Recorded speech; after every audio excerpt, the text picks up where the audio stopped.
ETF index mutual funds నేర్చుకుని stock మార్కెట్లో రాణించాలనుకుంటున్నారా? వెంటనే ఈ నెంబర్కి కాల్ చేయండి. నమస్తే రమ్మగారు. నమస్తే జయ. ఏదైనా చిన్న కథ చెప్తారా? చిన్న కథ చెప్తాం. దొందు దొందే విన్నాం కదా, మనం వింటుంటాం కదా. ముగ్గురే చెప్పుకుందాం ఇప్పుడు. ఓహో, దొందు కదా. అప్పుడు ముగ్గురు. ఏమన్నాను రమ్మగారు? ఏమో మూడు ముగ్గురు- మూడు అనాలా? అదే ముగ్గురే.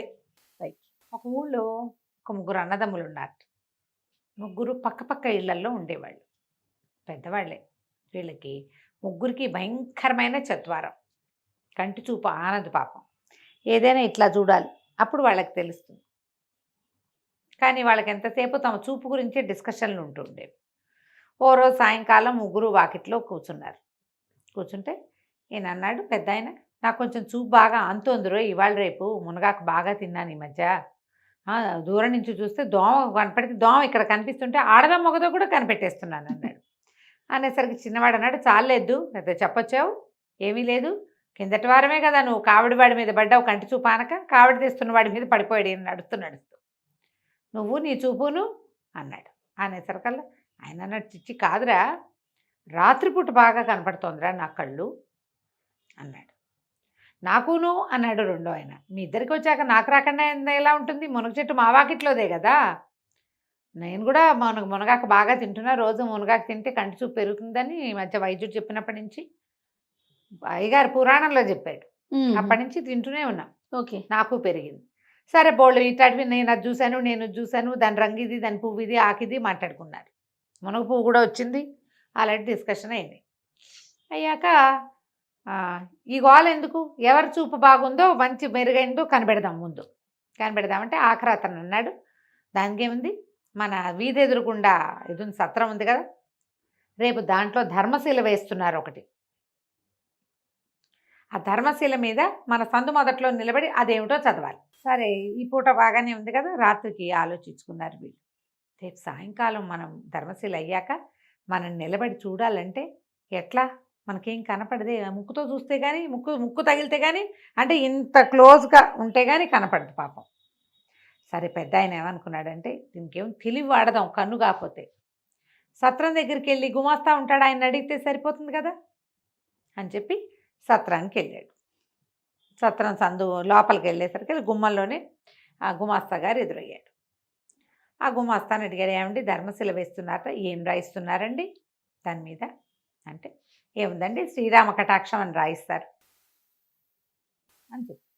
శ్రీరామ కటాక్షం చాలా బాగుంది ఐడియా. ముగ్గురు అన్నదమ్ములు కదా, ఇంచుమించు ఒకే రకపు ఐడియాలు వస్తాయి కాదు.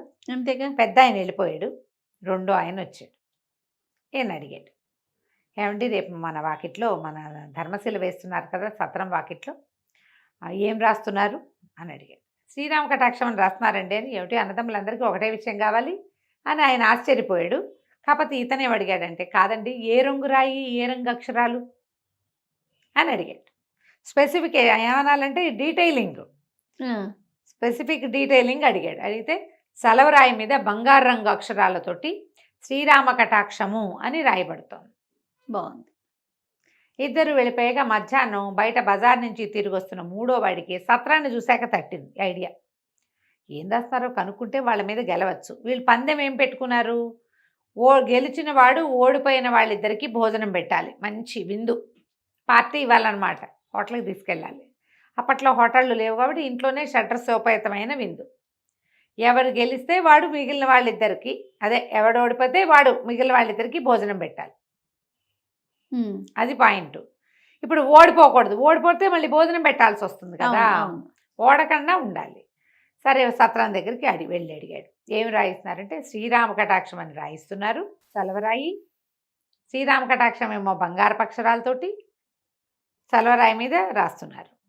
అంటే కాదండి ఫలానా వాళ్ళు ఎవరు ఈ రాయి వేయించింది అని లేదా అని ఆయన అడిగాడు. మూడోవాడు వాడి తెలివి. ఈయన అన్నాడు, కాదండి కింద చిన్న అక్షరాలతో రాస్తారండి, ఫలానా వారి సౌరభ్యంతో వాళ్ళ దీంతో చేస్తున్నారు, సహకారంతో. ఇప్పుడు ఆ సహకారం ఏ రంగాన్ని అడుగుతాయని నవ్వొచ్చింది. ముగ్గురు అన్నదమ్ములు ఒక విషయం మీదే పడ్డారని ఎర్రక్షరాలతో రాయిస్తున్నారండి అని చెప్పి మొత్తానికి చెప్పేశాడు అన్ని. సరే మధ్యాహ్నం అయిపోయింది. మధ్యాహ్నం అన్నాలు తిని కాసేపు విశ్రాంతి తీసుకున్నారు. సాయంకాలం 5 అయ్యేసరికల్లా సందు మొదట్లో నుంచున్నారు ముగ్గురు.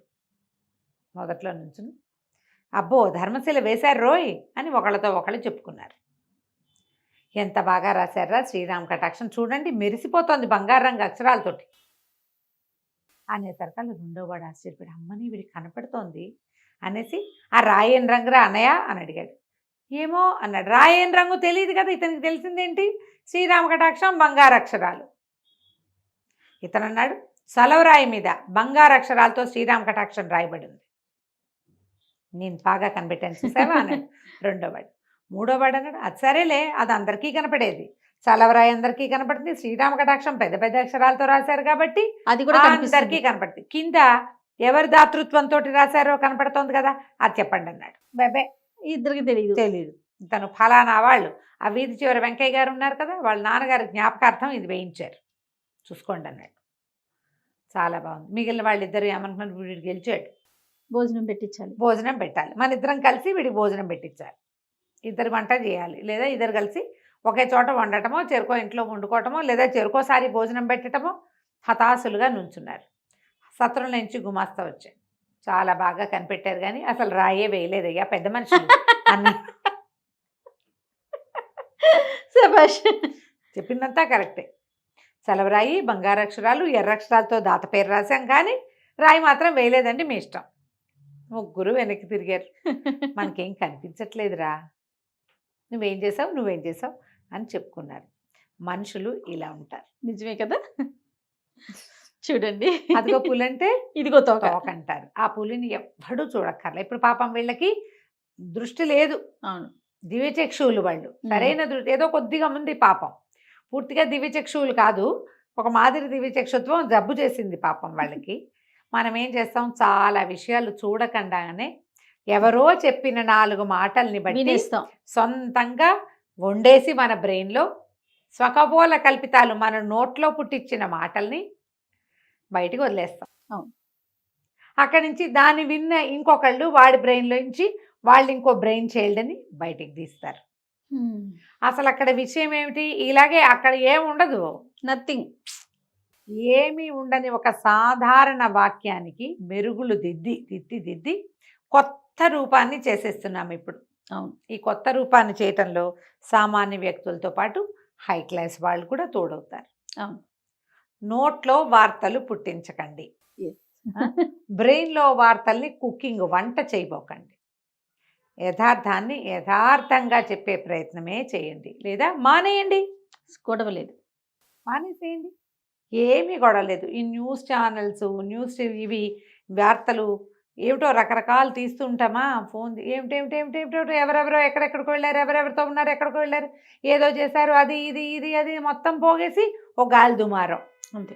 అక్కడ ఉన్నవి బ్రీఫ్ 4 సెంటెన్సెస్. ఆ కాలంలోనే ఉన్నాం. ఫలానా వాళ్ళ అమ్మాయి అనగానే దాని మీద బోల్డ్ని మాట్లాడేస్తారు, ఎవరెవరితోటో పెళ్లి చేసేస్తారు దానికి పాపం. అమ్మాయిలకి అంతే, అబ్బాయిలకి అంతే. ఓసారి మాట్లాడితే తప్పు, ఓసారి మనుషులను చూస్తే ఓ చోట ఒక్క ఫోటోలో ఫ్రేమ్కి దొరికావా అంతే, గోవిందోహరి. ఎంతమందికి పెళ్ళిళ్ళు చేసేస్తామో మనం, అవును, ఎన్ని ఊహించేస్తామో. ఊహలు మానేసి యథార్థాన్ని తెలుసుకునేది, వాస్తవ జీవితం ఏమిటో తెలుసుకుంటూ ఉండండి, ఊహించద్దు. రైట్. నమస్తే రమ్య గారు. నమస్తే.